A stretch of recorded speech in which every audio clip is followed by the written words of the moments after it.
on the same handout as last week? Yes. I brought my papers. Good. What page does that go through? Starts at 19, we're on 21. What's the last page Oh, of the great. 30? Yes. All right, because I just need to know. So what's on that page? 30? Okay, all right. We'll get there tonight. No, I I wish we would, because that's about the Magi.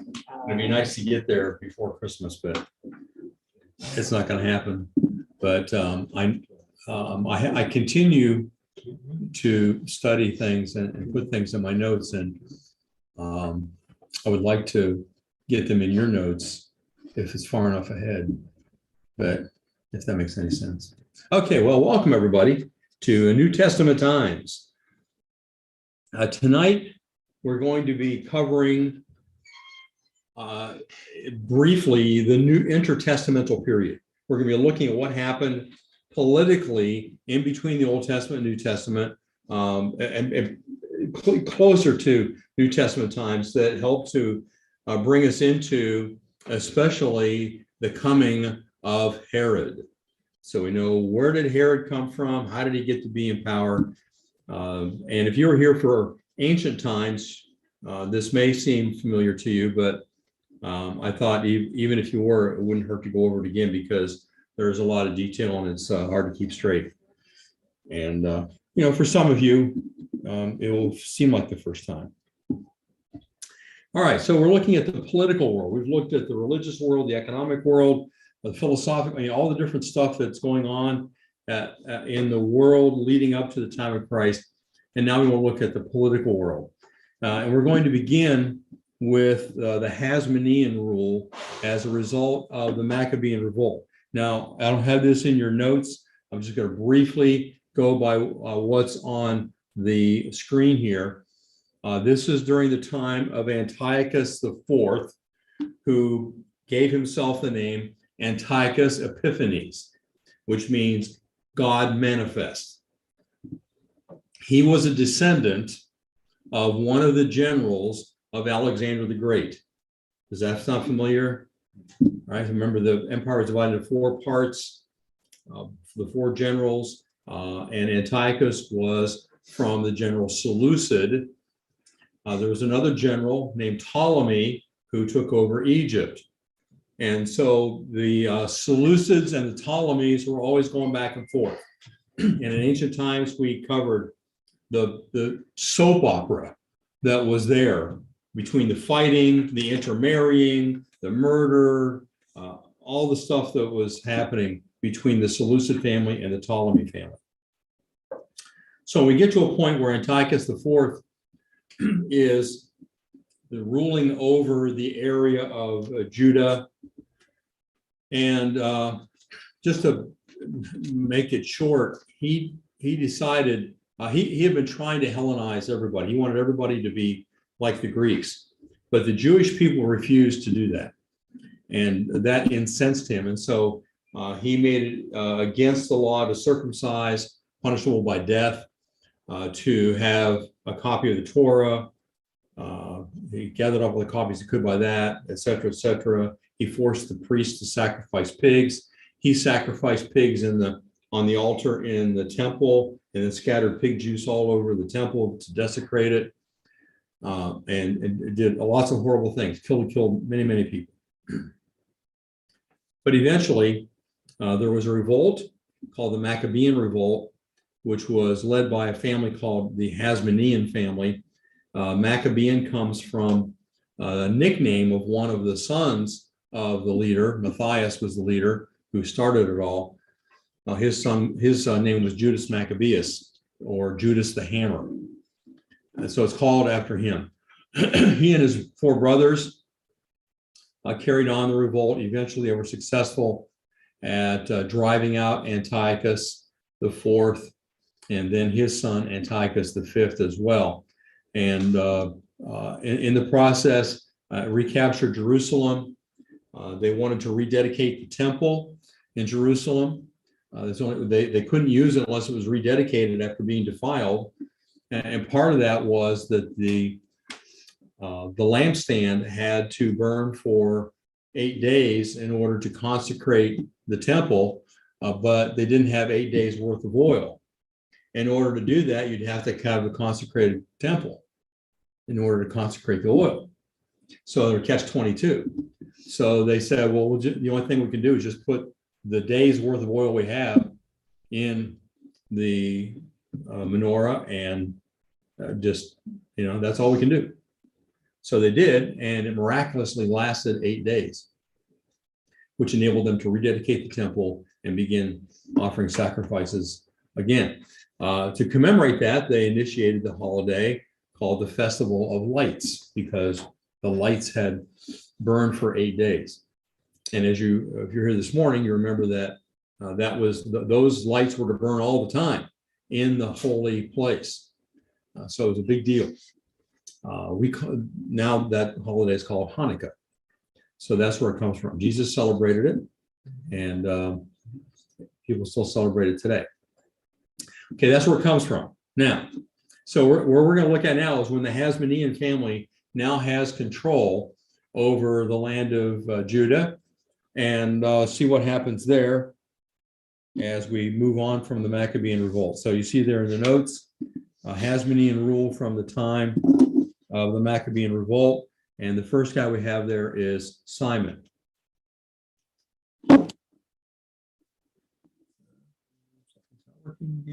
No, was their name Hasmonean? Hasmonean. So that was, It's the Hasmonean family. Hasmonea, yeah, I guess, would be the yeah, that's what I was. root. There we go. And there's Mattathias, the father, who killed one of the soldiers who was trying to make him sacrifice a pig. There's the menorah being rekindled. And then here's the family. Only 3 of the sons are on this chart. There were 5 altogether. But Judas and Jonathan, who were leaders of the rebellion, were killed. Simon was the one that was left, and he began to rule then. So under Simon, this was a time of conquest and expansion. Conquest and expansion.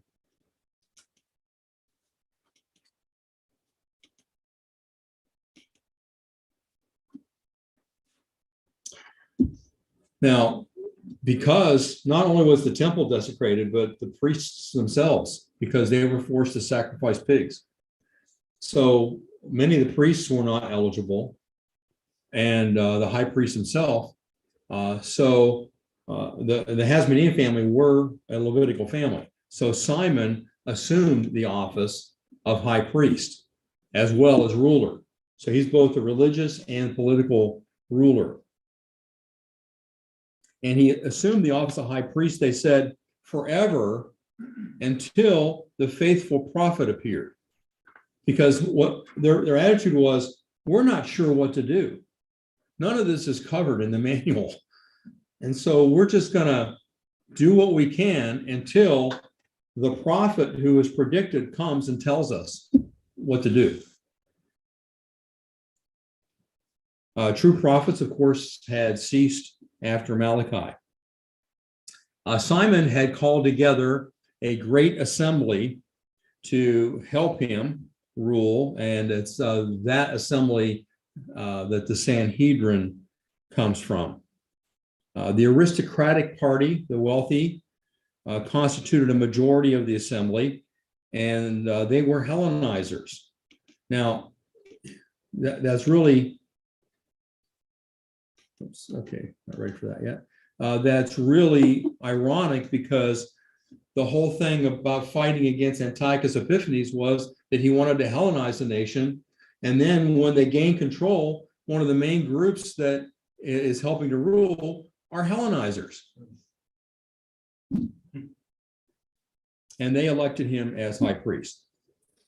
Unfortunately, Simon, the soap opera continues from the time of the Ptolemies and the Seleucids. Simon was poisoned while visiting his son-in-law near Jericho. So that leaves it then for his son to take over, whose name was John Hyrcanus, or Hyrcanus.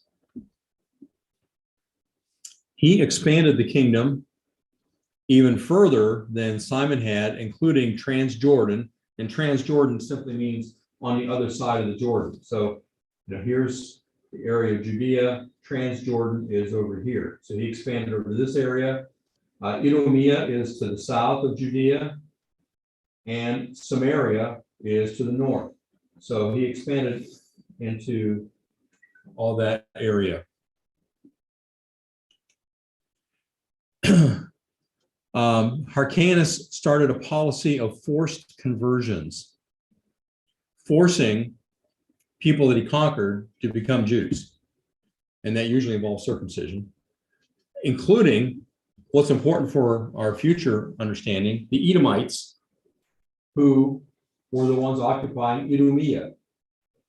The Edomites, I think I've got the next slide, let's see. Yeah, the Edomites used to live over here. When the children of Israel came up out of Egypt, they had to go through Edomite territory, and the Edomites wouldn't let them go through, and there was battles and stuff. They're enemies. By the way, who do the Edomites come from? Who's their ancestor? I ask you this periodically. That's wrong. It starts with an E. Yeah, Esau. Esau. Yeah. And so the descendants of Esau, descendants of Jacob, always enemies. All right, so the Edomites moved over to this area. And so when John Hyrcanus conquered the Idumeans, these are Edomites, and he forces them to become Jews.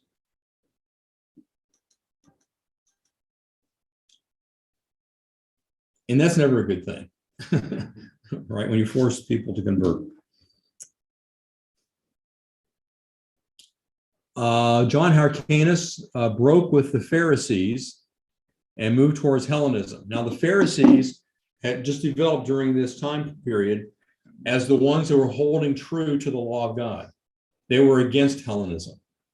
They come from a group called the Hasidim that were originally the ones that were fighting against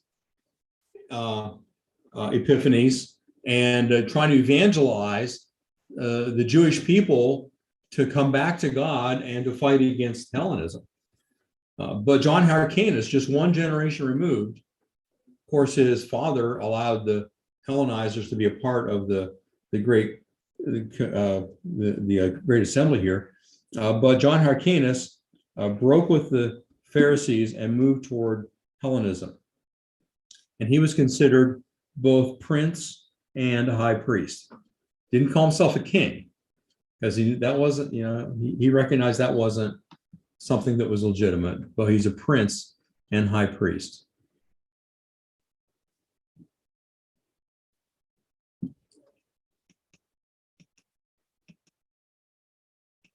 All right, following John Hyrcanus, and I don't know whether you can see the chart up here, but we have Simon, John Hyrcanus, and then he is followed by his son, Aristobulus. Aristobulus the first. When John Hyrcanus died, Aristobulus gained power by murdering his own mother and murdering 3 brothers. How does that get his power? Because it eliminates the competition. Apparently, his mother may have had some influence. I don't know. So he ascended to the throne, and he did declare himself king. So he doesn't care what the tradition is or anything. I mean, so all that the Maccabeans fought for is basically gone, except that the ruler is Jewish, but they're not following the standards of God's law at all. At this point, Galilee is made part of the Jewish kingdom. So we have the accumulation of the lands that we later know. So here's Idumea, there's Judea, Perea, the different Lower Perea over here in Transjordan. We have Samaria and now Galilee. So they're expanding the kingdom.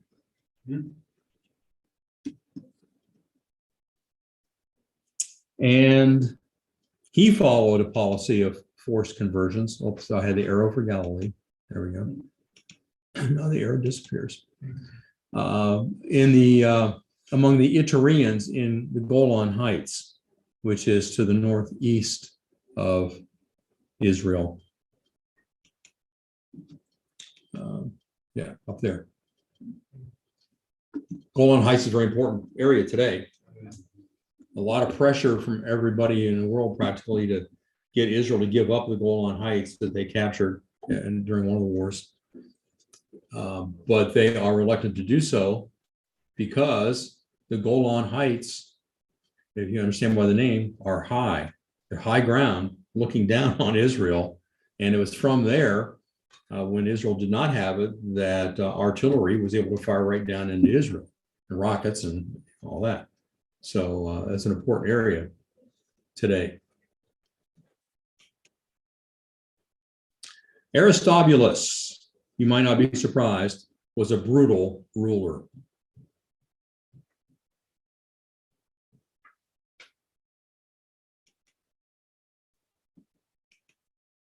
Now he is followed by his brother, one that survived, Alexander. I've seen it spelled Janicus and sometimes Janius, with an E instead of a C. And he declared himself to be both king and priest. No improvement there. He also was known for his cruelty.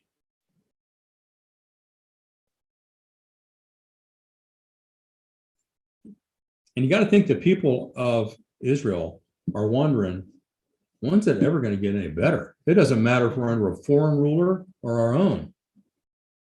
Things aren't as they ought to be. Alexander Janicus had a passion for war and expansion. It seems like here that Aristobulus only ruled for a year, right? 104 to 103. Yes. It was very. Yeah, and still he accomplished a lot for a year. You know, took Galilee, forced conversions, and he was there long enough that he was known as a brutal ruler. So I mean, I think of Mary, called Bloody Mary, Queen of England. She only ruled for a couple of years, and yet she's got that nickname Bloody Mary because she killed so many people in just a couple of years. So same with him. Good observation. Janicus sided with the Sadducees and went so far as to expel the Pharisees from the Sanhedrin.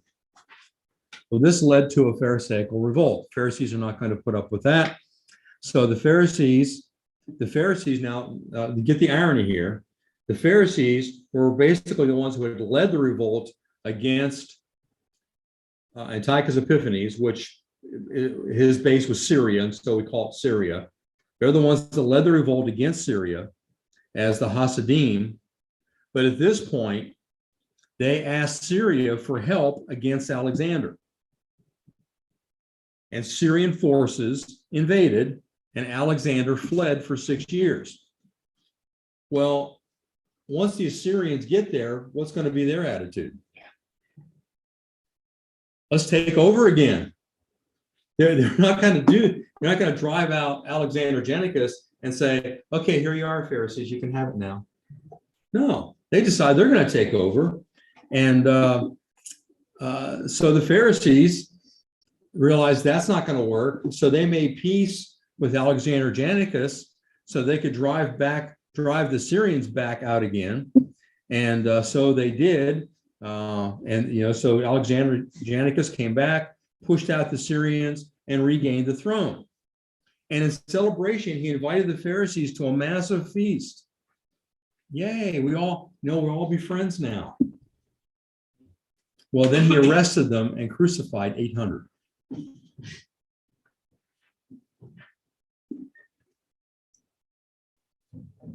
Nice guy. Under him, territorial control reached the same extent as under David and Solomon.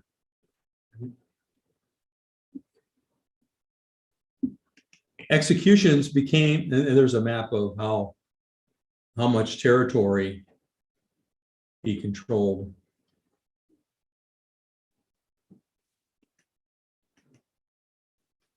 Executions became so commonplace that many Jews emigrated, especially to Alexandria, Egypt. And so when you get to the time of Christ, or long before that, there are a lot of Jewish people living in Alexandria, which goes back to what we talked about before. Remember Philo of Alexandria, the philosopher who greatly influenced the Jewish people with his ideas. And the Septuagint comes out of Alexandria, all these things. The movement of people out of Judah into Alexandria was checked when a couple of rabbis issued a new law. They said those who forsake the Holy Land for other countries are ritually unclean. What's that mean? If they're ritually unclean, so what? Can't go to the temple. Can't participate in what was really important to them. I mean, the ones that are leaving are not the Hellenizers. They're the ones that really think that's important. So from at least the time of Alexander the Great, many Jews had immigrated to Egypt, mostly the city of Alexandria. So eventually an eighth of the country was Jewish. Under Julius Caesar, Jews oversaw the exportation of grain as well as the operations of the harbor, including the task of policing the river. Shade trees surrounded the many synagogues throughout the city, the foremost being the great central synagogue built in the shape of a basilica with double colonnade and so large that it needed a signal for those most distant to know the proper moment for the responses. So in other words, you didn't know how, you can imagine being in a huge, huge church building, so huge, without electronic stuff, that if you're responding to what responsive call to worship, whatever, you had to have signals, to see, okay, it's now time to say our deal. The different trade guilds sat there together so that a stranger would at once know where to find Jewish employers or fellow workmen. In the choir of this Jewish cathedral stood 70 chairs of state encrusted with precious stones for the 70 elders who constituted the eldership of Alexandria on the model of the great Sanhedrin in Jerusalem.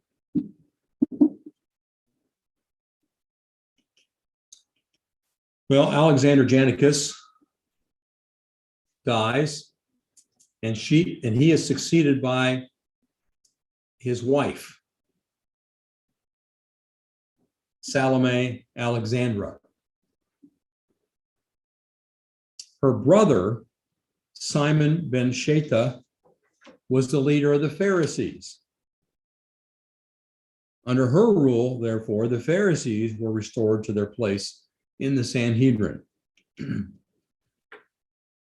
Under her rule, and this is what women keep saying, it was peaceful.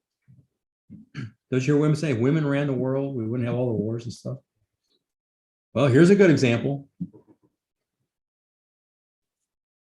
But her pro-Pharisee position would later lead to civil war between Pharisees and Sadducees.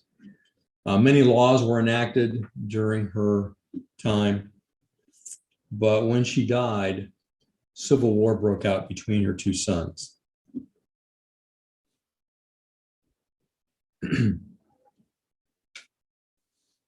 All right, before we begin the Civil War, any questions or comments about the progression, the succession here of the Hasmoneans?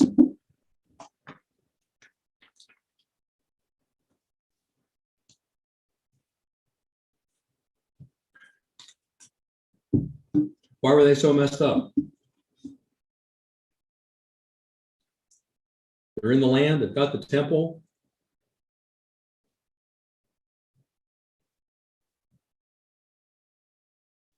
What don't they have? God. They don't have God. Yeah. They, as it says in Scripture, they had a form of godliness, denied the power thereof. They didn't really follow God. My friend Tom he called me this week because I can't remember what passage he's covering, but it had to do with I guess Joseph and Mary, and the fact that they were righteous, whether that was unusual. And I said, there were those like Joseph and Mary, they're like Zacharias and Elizabeth, who were righteous, who not only offered the sacrifices, but really believed what they were doing. And they stood out because they really believed it. So you got to think that many, if not most of the people, they offered the sacrifices, but their hearts really weren't in it. Otherwise, what was the need for John the Baptist, right? He came to call the people to repentance, not because they were doing so great, because they had turned against God. He used to ask them to turn back. So that's definitely true of the leadership here of the Hasmonean family. All right, any comments, questions?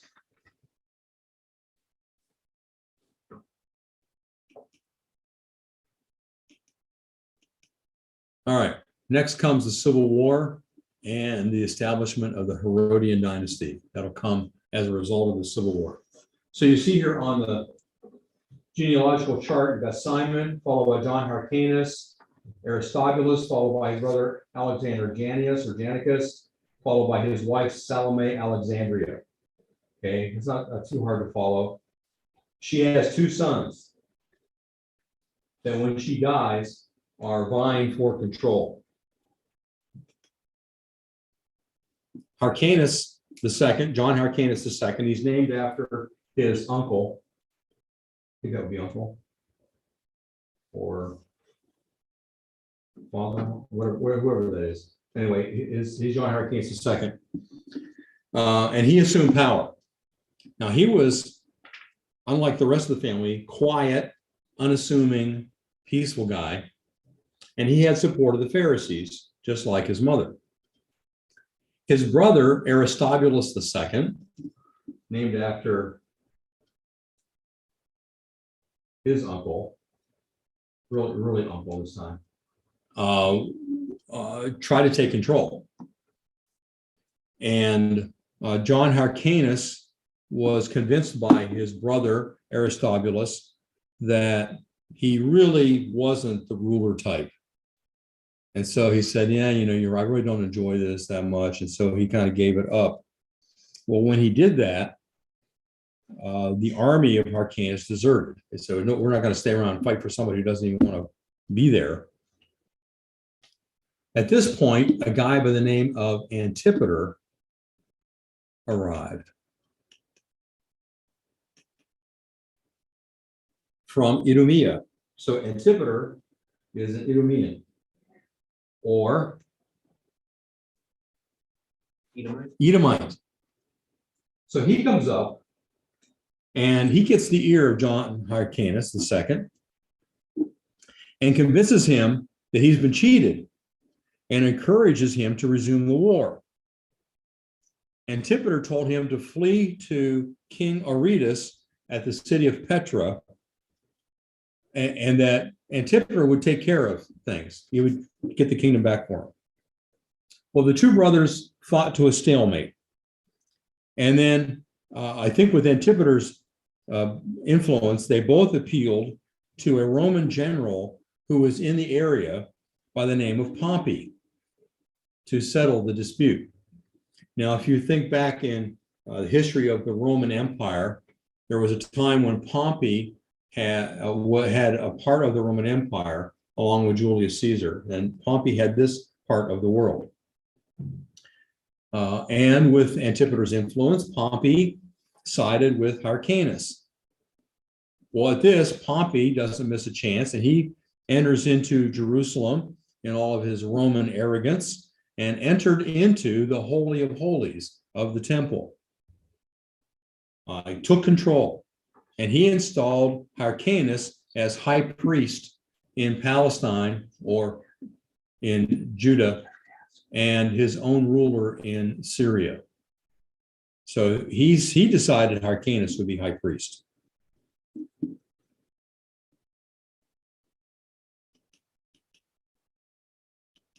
But Antipater was the real power behind the throne. He was a great opportunist. In 49 BC, Julius Caesar became emperor of Rome and waged war against Pompey in Egypt. Pompey had fled to Egypt, and Caesar was on his way to Egypt, and Antipater arrived to assist with the capture and execution of Pompey. After Julius Caesar's victory, Hyrcanus was then made ethnarch, not quite king, but close to it, of the Jews.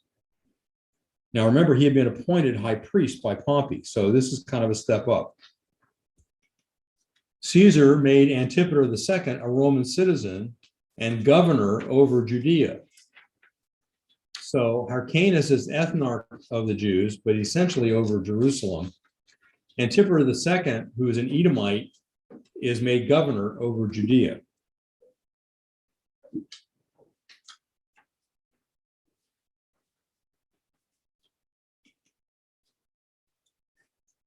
At this point, Aristobulus II, remember, who had been kind of put out of the picture by Pompey, the brother of Hyrcanus, and his two sons, Alexander and Antiochus, were under Roman control, and so they were sent to Rome. Aristobulus was able to escape from Rome, reassemble an army, and retake Jerusalem. Rome sent troops from which Aristobulus defended himself for 3 years before being captured. He was taken to Rome once again, where he was executed along with his son Alexander. So Antipater II comes back into control, and his sons were appointed as tetrarchs by Mark Antony, who now was part of the ruling group over the Roman Empire and in control of this territory on behalf of Rome.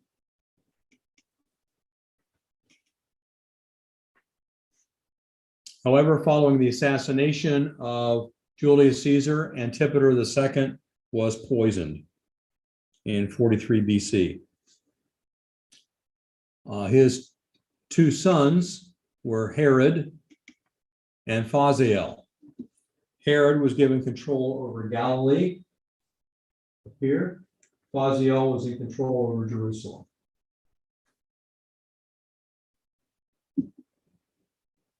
With the poisoning of his father, Herod suppressed the unrest that was there and was appointed governor over Galilee, as I said, Phasael, governor over Jerusalem. In addition, Mark Antony deposed Hyrcanus from the priesthood. So now there are no Hasmoneans involved in ruling.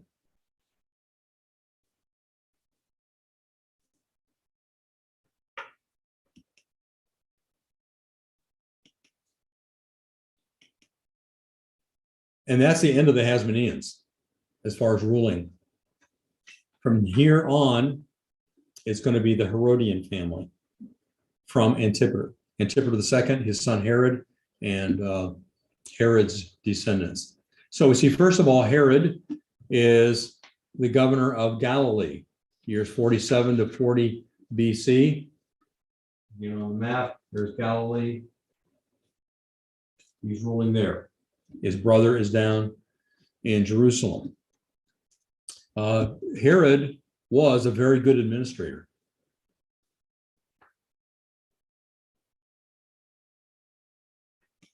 One of the things that people appreciate is if you remove all the robbers, which he did.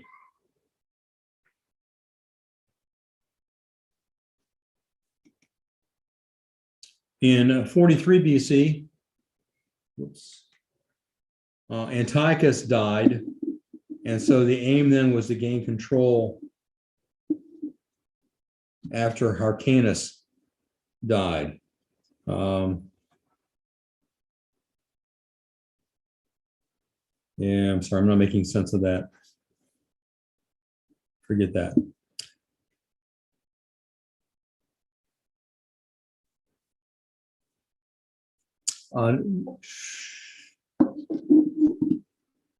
It's not the next slide, I thought. Let's see. Oh, there we go. All right, I'll just go back to this. This shows the Roman world at the time and also the trade routes, which are interesting. So here's the Roman Empire in red. Here's another empire that maybe you've never heard of, the Parthian Empire. The Parthian Empire is what's left of the old Persian Empire. But look down here. There's a kingdom around here, the kingdom of Abyssinia, Kushan Empire, the Han Empire of China. But look at all these purple lines. Those are all trade routes. We sometimes have the impression that, before Columbus, nobody knew anywhere else in the world, and nobody was trading. But there was a lot of trade going on. There was a huge amount of trade from China down through the southern route by ship over here up through the Red Sea, and then they would offload here either side. One trade route went through Petra. That's why the city of Petra was there, is because it was right on a trade route.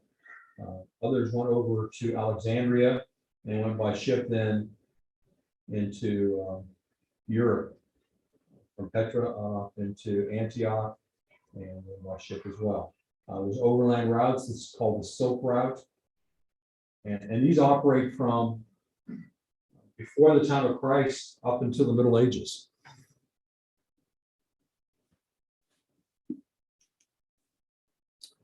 That's another outline of the Parthian Empire. You can see it's pretty large. And it was an empire that Rome viewed as an adversary. So we have the establishment of the Herodian dynasty. And now from 40 to 37 BC, just a couple of years, we have a struggle for the kingdom. And this comes about because Antigonus, the second son of Aristobulus, remember Aristobulus and his son were executed in Rome. That left one son of the Hasmoneans. And he decided to try to take over. He rebelled against Rome. I'm sorry, he's the son of Aristobulus who rebelled against Rome, escaped from Rome. Antigonus escaped from Rome. And with the help of the Parthians, that empire to the east, retook Jerusalem.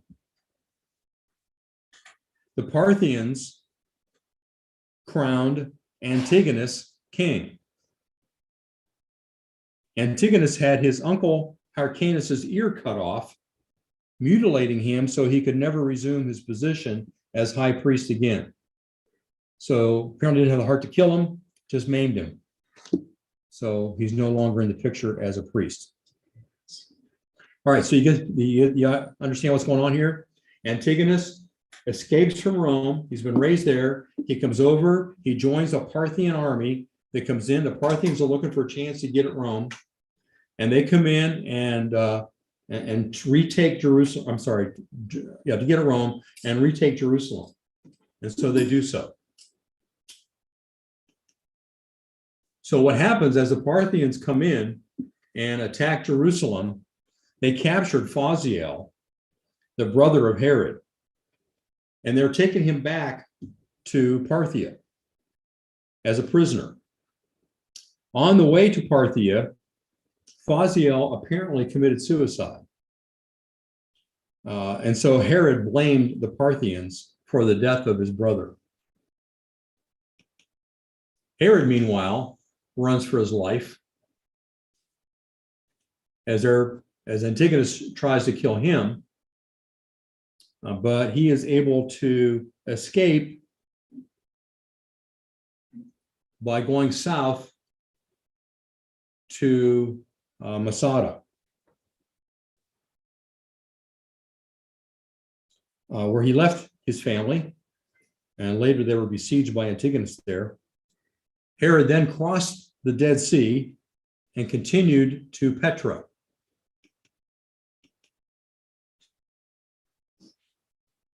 If you look at this map, you can see Petra is here. Unfortunately, you don't have the Dead Sea, but it's in between here. Petra is a very wonderful place to visit. And Herod goes there because there's a strong king there, and he thinks that he can help him. But he doesn't help him. He was refused there by Malchus II, who was king of the Arabs. And so he continued on to Alexandria, Egypt, and then to Rome. And Rome received him with great honors.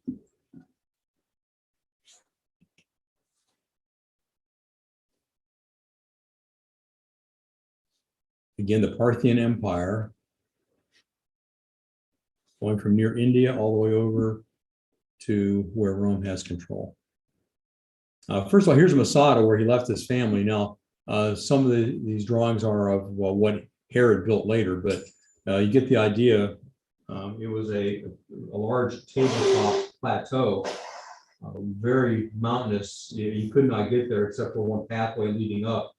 And all around, there's nothing but a deadness because it's near the Dead Sea. There's looking towards the Dead Sea. You see that little blue out there? That's the Dead Sea. And there's nothing grows in between. Then he fled to Petra.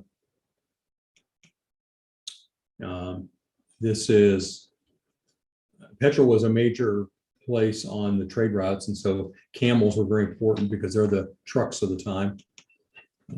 See if you can tell what that is. This is a sculpture on your way into Petra. Can you tell what that sculpture was? See sort of the feet and the legs, yeah. Like, Yeah. That's the feet of a merchant. I thought maybe Jeff might get this. It's art. What about these? That's the camel. oh, okay. Yeah, the feet of the camel. Yeah. Good job. Like Right? a, So that was originally a statue demonstrating the importance of trade to the city of Petra. This was a trough running along the wall on the way into the city from outside where the water source was. So water would run through there into the city. There's another picture of the same thing. This is walking in, just tremendous walls of rock. The tower above each side. They're a very narrow opening to walk about, I think it was over a mile to walk back into where the city is.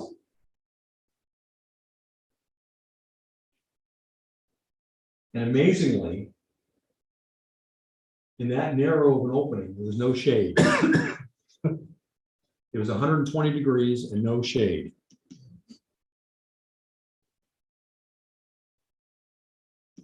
Looks like there's some shade there, but it didn't feel like it.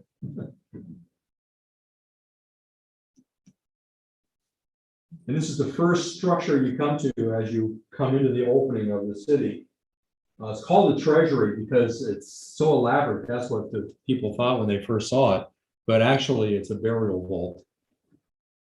You can see these indentations. That's where they had the scaffolding to carve this out. This is carved out of rock. What, not built. This was carved into the rock. And they started at the top and worked their way down, with scaffolding hanging all the way across there, carving as they went. That's where they hit the Holy Grail, right? Was that where it was? Right, that's where what is that? Indiana Jones, Oh, right? yeah. That's the Indiana Jones scene. That was before I went to Petra, so I didn't know Yeah. what I was looking at. There's another, and I think these are all burial vaults. These look like buildings.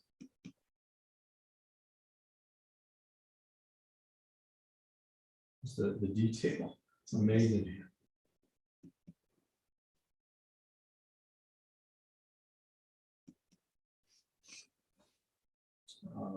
street of Facades is, has a rock cut tombs neatly arranged, look like street rows. Street-like rows.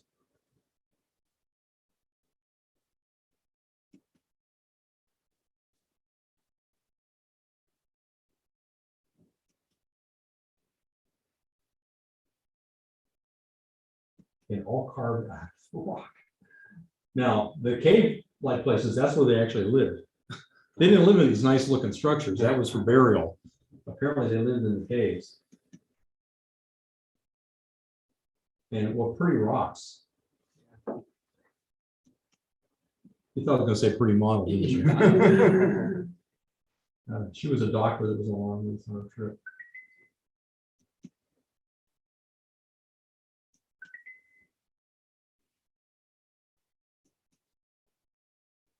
That's after the Romans came and took over. Of course, they always built an auditorium.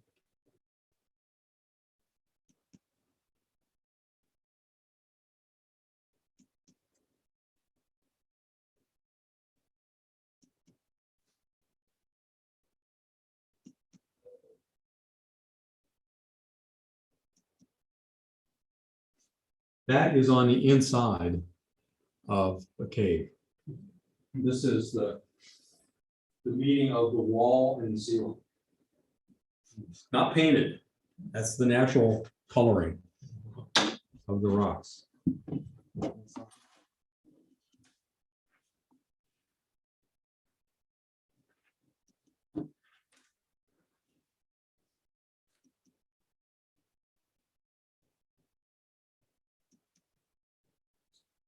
This, I don't remember at what date it fell into disuse. At one point, the trade routes changed and it became abandoned.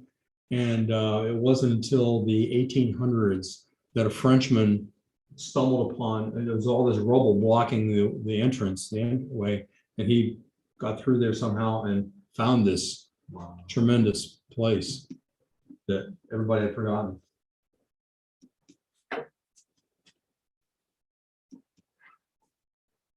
You know approximately how many residents, size-wise?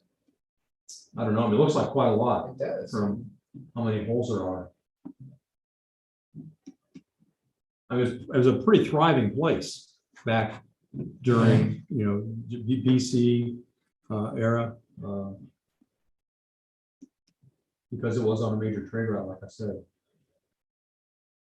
And the Arabs essentially had control of that. All right, once again, here's the Parthian Empire we're talking about. So the Parthians came in, Herod escaped and went to Rome. Phaziel is dead. Well, when Herod got to Rome,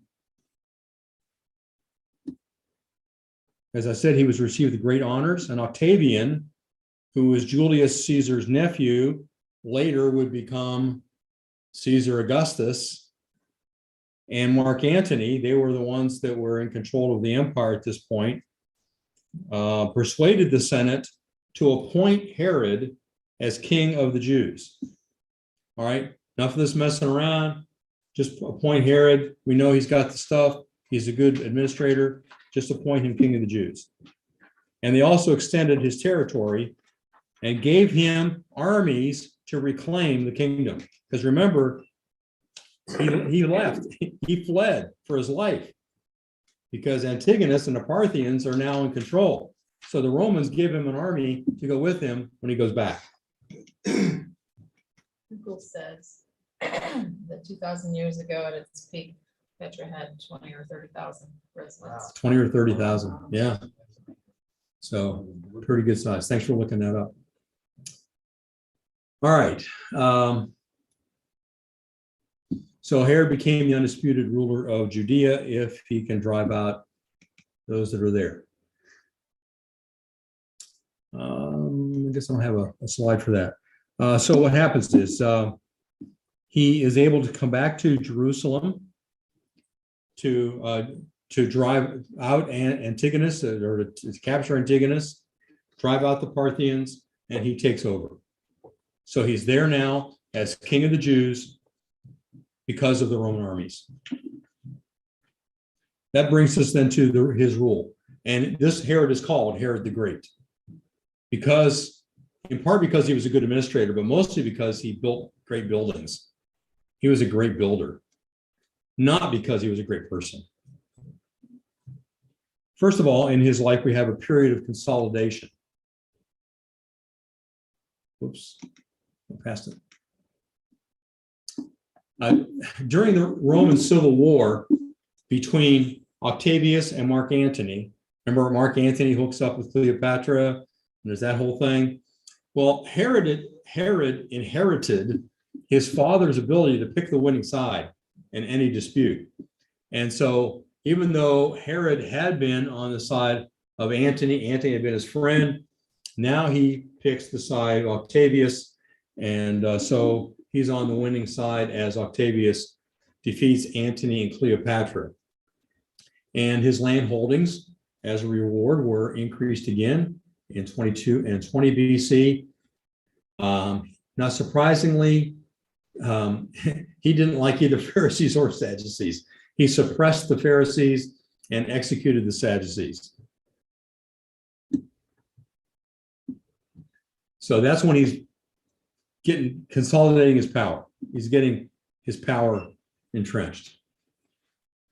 Next, we come to the period of prosperity. During this time, he acquires land. The two acquisitions that I mentioned before, he's given more land in 2 different years by Rome. And then he enters into a big building program. So he builds a royal palace and a fortress, actually several fortresses. He builds one called Antonio, one called Herodium, and he builds the fortress at Masada. That happens in 24 BC. Now, why did he build fortresses? Understand, it wasn't because he feared an external threat. It was for fear of his own people. That's the reason for fortresses. And then he began building the temple, or adding on to the existing temple. There's fortress and towers. There's a fortress. There's one just outside of Jerusalem called the Herodium.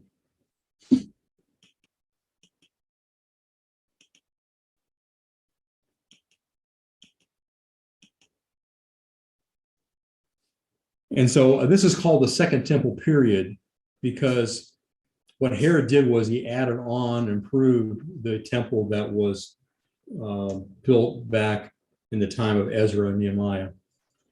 But he remembered then when that temple was built, the older people were crying because they said this is like a shack compared to what Solomon built.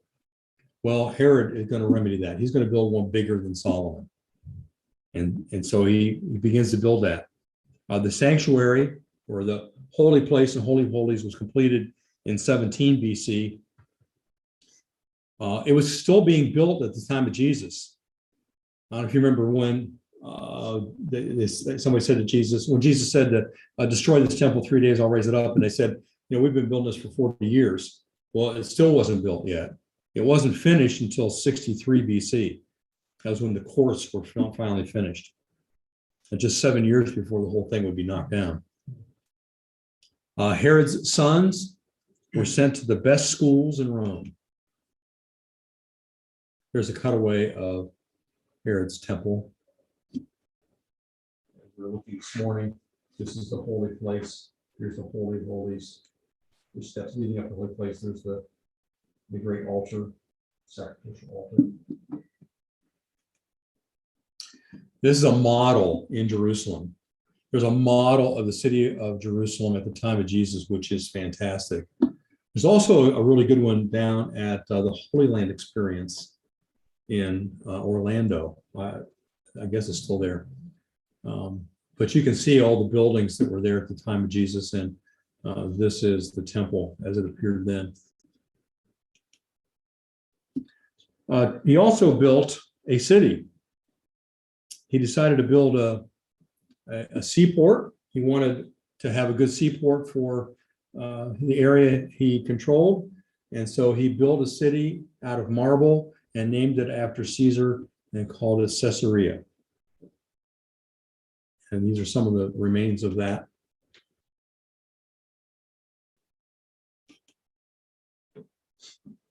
And it became the Roman capital. When the Romans were in charge, as later, Pontius Pilate, for example, their capital was not Jerusalem, it was Caesarea. This is looking at what was the harbor. He created a harbor there. This is the hippodrome, chariot races, all that stuff. Because hippo means horse, yes.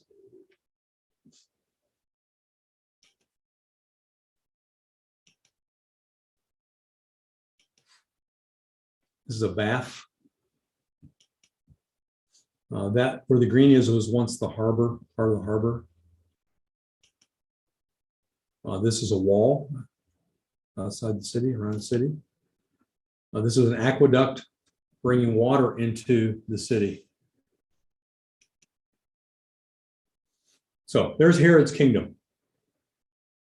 The area in white is essentially his kingdom. It gets divided, or all of it is his kingdom, but it gets divided up by his sons when he dies. All right, let's go back to Herod himself. In the period of prosperity, as I said, his sons were sent to the best schools. And he decides that in order to ingratiate himself to the Jewish people, yes, he would build a temple because he thought, everybody's going to like me now if I build them a nice big temple. But he also felt that they were looking down on him because he was not of any kind of royal Jewish blood.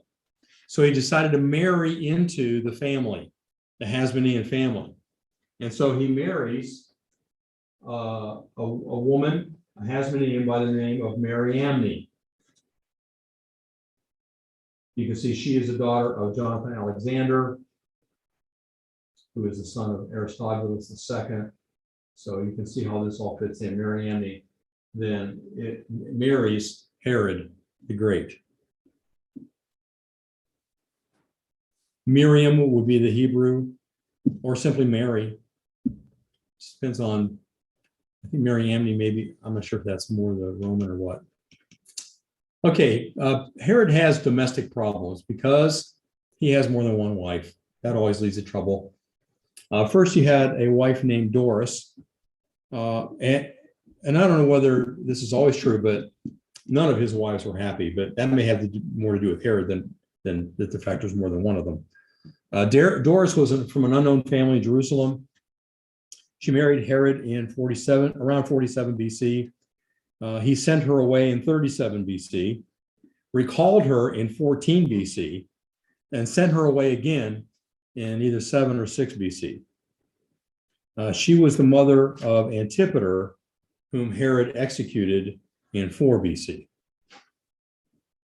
Got all that? Okay, that's wife number one. Number two was the Hasmonean princess Mariamne. Married her in 37 BC, executed her in 29 or 28 BC. According to Flavius Josephus, Herod was passionately devoted to this woman, but she hated him just as passionately. He executed her because he basically, all of his executions are because he fears that they're trying to take his throne. And he feared that from her. They had 5 children: Alexander, Aristobulus, a son whose name we don't know, Salamcio, and Cyprus. Next was an unknown niece whom he married in 37. They had no children. Next was an unknown cousin whom he married in 34, 33 BC, no children. Next was the daughter of a Jerusalem priest named Simon, who was also Mariamne, so she's Mariamne II. married her in 29 or 28 BC, divorced her in 7 or 6 BC, and they had a son named Herod. Any of you name your sons after yourself? Has that become a problem yet? My dad and I had the same names. I'm a second, not a junior, a second. And even though he went by his middle name, we still got, they mixed up our bank accounts, mail, would always be phone calls. May I speak to William? Which one? So I decided not to do that. But Herod doesn't have that problem. In fact, he's going to name more than one kid, Herod. We'll see that.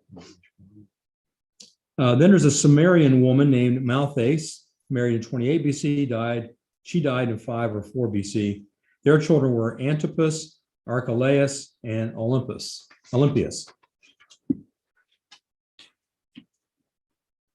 Okay, how many is that so far? A lot. 6. So he's going to surpass Henry VIII now with number 7. A Jerusalem woman named Cleopatra, whom he married in 28. They had 2 sons named Herod and Philip. So here's his second son named Herod. I think of George Foreman, who named all his sons George. What are you thinking? And then there was Pallas, whom he married in 16 BC. They had a son named Phaziel, named after his brother. Then there was Elpis, which, if I remember correctly, in Greek, Brian, isn't that the word for hope? Am I thinking right? It just occurred to me as I was looking at it. Married her in 16 BC, and they had a daughter named Salome. All right, so he's got troubles of his own making. Any comments about Herod and his wives? Yeah, Phaedra. Oh, Phaedra, sorry. Married in 16 BC. Oh, I have them in a different order. That's why I skipped her. They had a daughter named Roxanne. Okay, is that it? Any other questions, comments on the wives?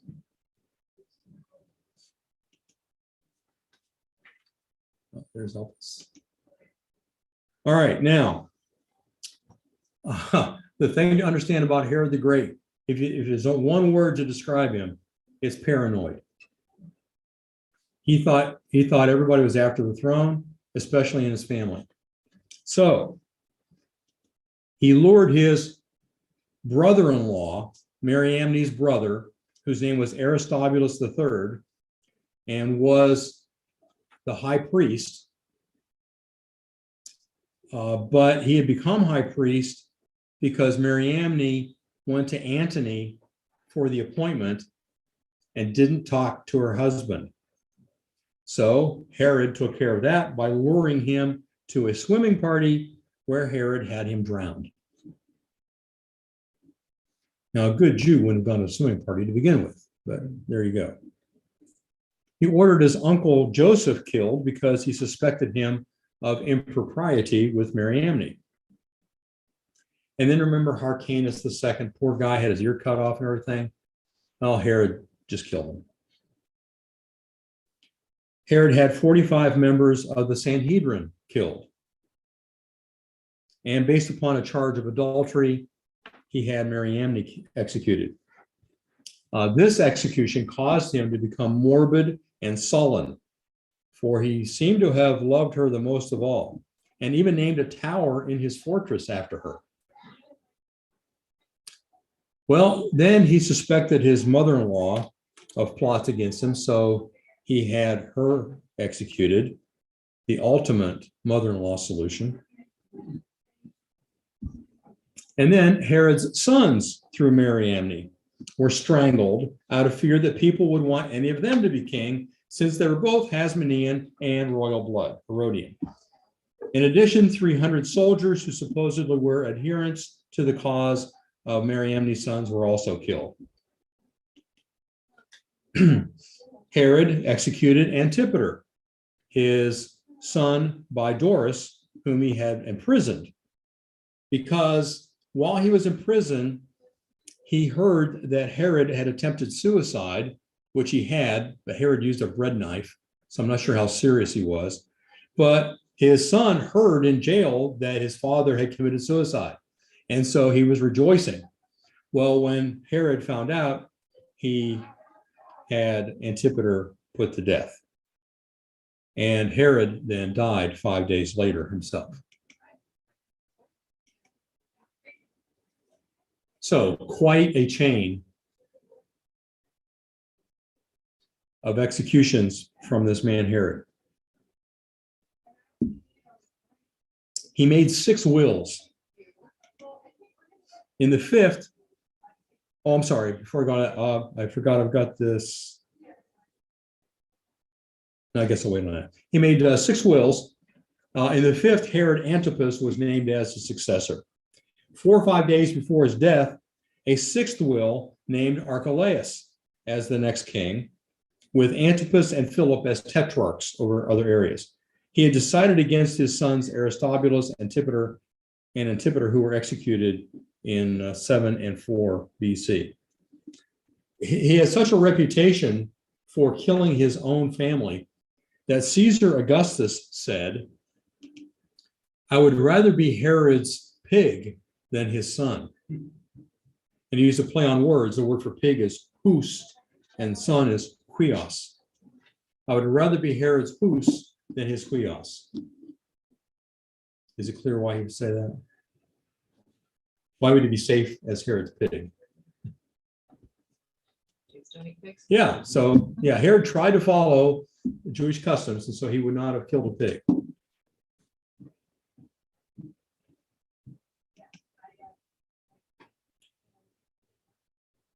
So it's at this time that Caesar Augustus has issued a decree for a census to take place. We talked about that back when we were going over Caesar Augustus, that he thought in order to be fair, that a census needed to be taken periodically to make sure people weren't overpaying or underpaying. Here are some of the comments about that from Res Gestae Divi Augusti, Temple of Augustus. A 3rd time with the Consular Imperium and with my son Tiberius Caesar as my colleague, I performed the census in the consulship. And then from Suetonius, he revived the office of the censor, which had long been disused and whose duty it had formerly been to take an account of the number of people. And then Luke 2:1, there went out a decree from Caesar Augustus that all the world should be registered for taxation purposes. This is the Bethlehem Inn, where Mary and Joseph were turned away. It must be, that's what it says on the sign, the Bethlehem Inn. And this photo was actually taken out in the stable.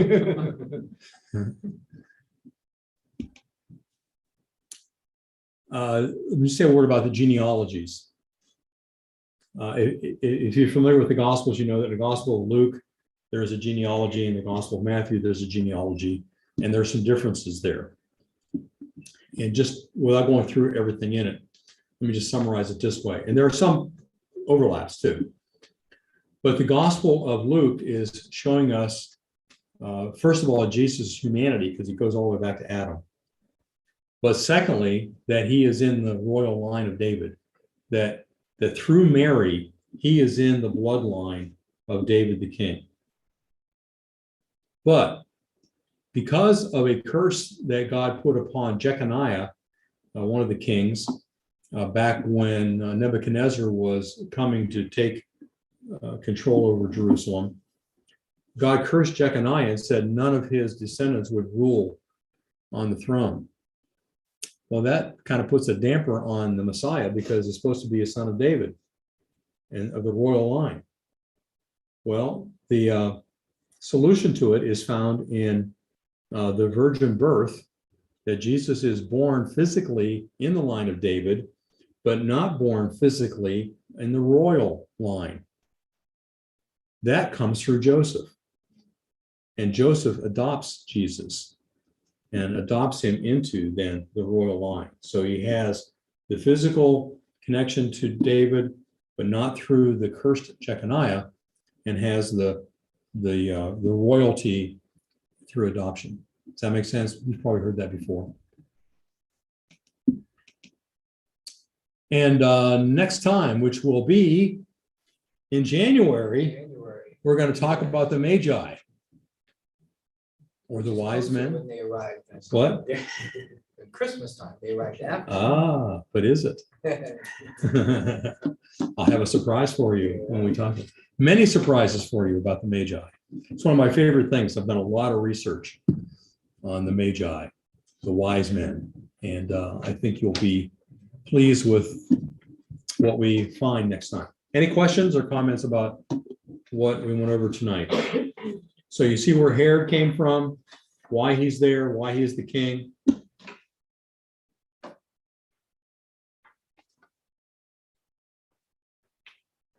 All right, invite you to Sunday school where we're covering similar things, looking at the Gospel of Luke. We had an elderly gentleman portray a priest offering incense this morning at the altar of incense. And next week, we're going to be looking at the appearance of the angel Gabriel beside that altar of incense to a priest named Zacharias and what's going to happen after that. Okay, thank you for coming. And for those of you that are online, subscribe, share, like, comment, whatever helps us. Thanks.